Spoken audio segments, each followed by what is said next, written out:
So యూజువల్గా ఒక quick 10 minutes జనరల్గా ఉండే డౌట్స్ మేము మిమ్మల్ని అడగాలనుకుంటే, ఎందుకంటే మీలాంటి పర్ఫెక్ట్ డాక్టర్స్, ఎక్స్పీరియన్స్ ఉన్న డాక్టర్స్ చెప్తే కొద్దిగా అవేర్నెస్ క్రియేట్ అవుతుందనే ఉద్దేశంతో మాత్రమే.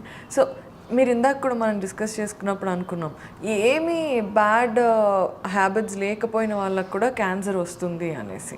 సో చాలామందికి ఏంటంటే తాగే వాళ్ళు, ఎస్పెషల్లీ నికోటిన్ ఆర్ వీట్ తీసుకునే వాళ్ళు భయపడుతూ ఉంటారు, నాకు క్యాన్సర్ వస్తుందేమో, నాకు క్యాన్సర్ వస్తుందేమో. So how accurately nicotine and substance uses get cancer? అది యాక్చువల్లీ నికోటిన్ కాదండి, నికోటిన్ ఈజ్ ఎడిక్టివ్. ఇప్పుడు సిగరెట్ స్మోక్లో టొబాకోతో పాటు నికోటిన్ ఉంటుంది. Nicotine is addictive. Nicotine per se does not cause cancer. Nicotine gets absorbed with in few seconds and gets in to the brain and gives that stimulus. నేను ఎప్పుడు smoke చేయలేదు, but smokers అంటారు we get dopamine effect, right? Whatever effect I don't know, but it causes a kick. So nicotine is addictive. Okay. But nicotine is not the toxin. టొబాకోలో smoke చేసిన few సెకండ్స్లోనే about 70 to 80 carcinogens అంటే cancer కారకాలు మన inhale చేయబడతాయి. Inhale చేసి బ్లడ్లోకి వెళ్ళిపోతాయి. బ్లడ్లోకి వెళ్ళి బాడీ అంతా క్యాన్సర్ కలిగిస్తుంది. Tobacco effects every organ in the body. బ్రెయిన్లో రక్తనాళాల దగ్గర నుంచి, మీరు కెన్ యూ బిలీవ్ ఇట్, గర్భసంచి ముఖద్వార క్యాన్సరు వెస్ట్రన్ వరల్డ్లో చూడం మనం అసలు. ఎందుకంటే హ్యూమన్ పాపులోమటస్ వైరస్ అక్కడ తక్కువ వ్యాప్తి. ఓన్లీ కోస్టల్ ఆంధ్రప్రదేశ్, తమిళనాడు, ఒరిస్సాలను చూస్తాం ఈ క్యాన్సర్లో, లేకపోతే ఈస్టర్న్ కోస్ట్ ఆఫ్ సోమాలియాను, మొజాంబిక్లో చూస్తాం ఈ క్యాన్సర్స్. ఎందుకంటే ఈ హ్యూమన్ పాపులోమటస్ వైరస్ అక్కడ హ్యూమిడ్ ఎన్విరాన్మెంట్లో వ్యాప్తి చెందుతుంది. కానీ వెస్ట్రన్ వరల్డ్లో స్మోక్ చేసే ఆడవాళ్ళలో సర్వైకల్ క్యాన్సర్ వస్తుంది. ఇమాజిన్ చేయండి, గర్భసంచి ముఖద్వారం దగ్గర ఇక్కడ వీళ్ళు స్మోక్ చేస్తే అది గర్భసంచి ముఖద్వారం దగ్గర సెక్రెట్ చేయబడి అక్కడ క్యాన్సర్ కలిగిస్తుంది. అంత డేంజరస్ ఈ సిగరెట్ స్మోక్. గుట్కా తింటుంటారు, నేను గుట్కా నములుతాను, ఊసేస్తాను, నాకెందుకు క్యాన్సర్ వస్తుంది, నేను ఇంజెస్ట్ చేయను కదా అంటాడు.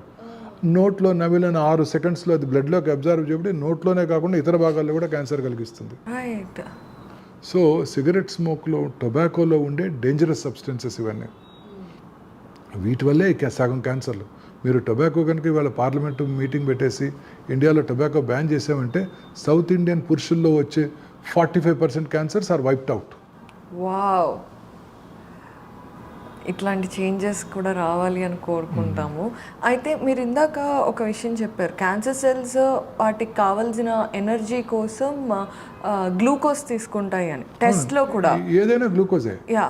So there is a theory, అది కరెక్టా కాదా అనేది ఇప్పుడు మీరు చెప్పాలి. మనం షుగర్లో గ్లూకోజ్ ఎక్కువగా ఉంటుంది. సో ఎవరైతే క్యాన్సర్ ప్రివెన్షన్ కోసం చూస్తున్నారో, లేదంటే క్యాన్సర్ ఉన్న వాళ్ళకైతే కంపల్సరీ ఎటువంటి గ్లూకోజ్ బయట నుండి వెళ్లకుండా ప్రివెంట్ చేయడం, లైక్ షుగర్ మానేసి, తీపి పదార్థాలు మానేసి, హనీ, ఆల్ ఆఫ్ ఇట్, అవి కంట్రోల్ చేయడంతో మనం అది పాపులర్ మిస్కన్సెప్షన్, అపోహ. ఇది అపోహ మాత్రమే. క్యాన్సర్ సెల్ కాదండి, మన బాడీలో ఏ సెల్కైనా మీరు ఏమి తిన్నా అది గ్లూకోజ్ రూపంలోనే ఆ సెల్కి అందుతుంది. That's a body manufactures energy. అది మన ఫ్యాట్, ఓన్లీ ఫ్యాట్ తిన్నా ఆ ఫ్యాట్ గ్లూకోజ్గా కన్వర్ట్ అయ్యి సెల్లోకి వెళ్ళి సెల్ యాక్టివిటీస్ జరుగుతాయి, సెల్యులర్ యాక్టివిటీ. సో గ్లూకోజ్ తినకూడదు అనేది ఒక మిస్కన్సెప్షన్. చాలామంది అడుగుతుంటారు పేషెంట్స్ నన్ను ఇలానే మీరు అడిగినట్టే, సార్ షుగర్ తినకూడదు అంటగా మేము అంటుంటారు, షుగర్ మానేయచ్చు కదా అంటారు. Anything in moderation is good.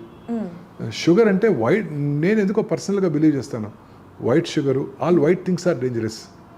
White sugar, white salt, white maida, white rice, polish rice, ఇవన్నీ డేంజరస్ అండి. మనం పూర్వకాలంలో చక్కగా దంపుడు బియ్యం తినేవాళ్ళు, దాంట్లో చక్కగా విటమిన్స్ అన్ని పరిమాణాల్లో వచ్చేవి. ఈ వైట్ షుగర్ బదులు నేటివ్ షుగర్, బ్రౌన్ షుగర్ లాంటివి తీసుకోవటం, జాగరి ఎక్కువ తీసుకోవడం, అందరికీ, మీకు నాకు కూడా అది ఇంపార్టెంట్. వైట్ రైస్ బదులు అది. Maida has to be condemned. Maida has to be condemned, empty calories. So దాని బదులు వీట్, బార్లీ ఆర్ తృణధాన్యాలు అంటాము, వీటిని తీసుకోవడం వల్ల మనం బెటర్ బెనిఫిట్ ఉంటుంది.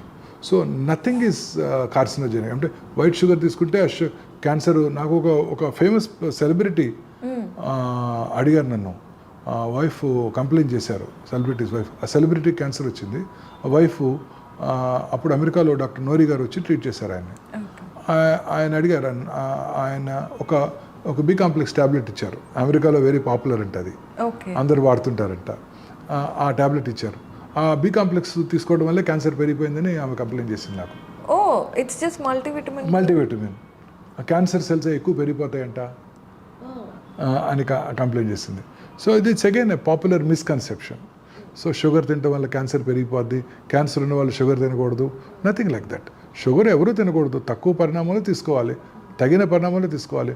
మన బాడీకి కావాల్సిన కార్బోహైడ్రేట్స్, ఫ్యాట్స్, అలాగే ఫ్యాట్ కూడా ఎసెన్షియలే, అలాగే ప్రోటీన్స్ తగిన రేషియోలో తీసుకోవాలి తప్ప అది ఎక్కువ ఇది తక్కువ అనేం లేదు.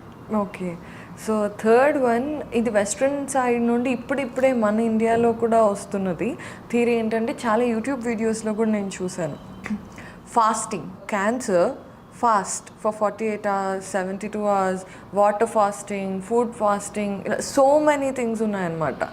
సో నిజంగా ఇలా ఫాస్టింగ్ చేయడం ద్వారా ఏదన్నా తగ్గే అవకాశాలు ఏమీ తగ్గదండి. ఫాస్టింగ్ చేయడం వల్ల నష్టం తప్ప లాభం ఏం లేదు. మనం సమపాలలో రోజు టైంకి ఫుడ్ తీసుకోవడం చాలా important, very essential, especially cancer patients. వాళ్ళకి అసలే టేస్ట్ ఉండదు, ఆకలి ఉండదు, కీమోథెరపీ తీసుకొని ఉంటారు, క్యాన్సర్ వచ్చిందన్న డిప్రెషన్ ఉంటుంది, ఫస్ట్ అసలు తినబుద్ధి కాదు. వాళ్ళు ఫాస్ట్ చేయటం ఏంటండి? న్యూట్రిషన్ లేకపోతే వాళ్ళు ట్రీట్మెంట్ ఎలా తట్టుకుంటారు? It's absolute trash. సో వాళ్ళు చక్కటి న్యూట్రిటివ్ ఫుడ్ తీసుకోవాలి, చక్కటి న్యూట్రిటివ్ ఫుడ్స్, ఫ్రూట్స్, వెజిటబుల్స్, అన్నీ good proteins, skinless chicken, egg white, milk, best proteins, అలాగే అన్ని సమపాళ్ళలో చక్కటి డైట్ తీసుకోవాలి తప్ప ఫాస్టింగ్ చేయడం వల్ల క్యాన్సర్ సెల్స్ చచ్చిపోతాయి, క్యాన్సర్ తగ్గుతుంది అనుకునేది దట్స్ నాట్ కరెక్ట్. ఓకే.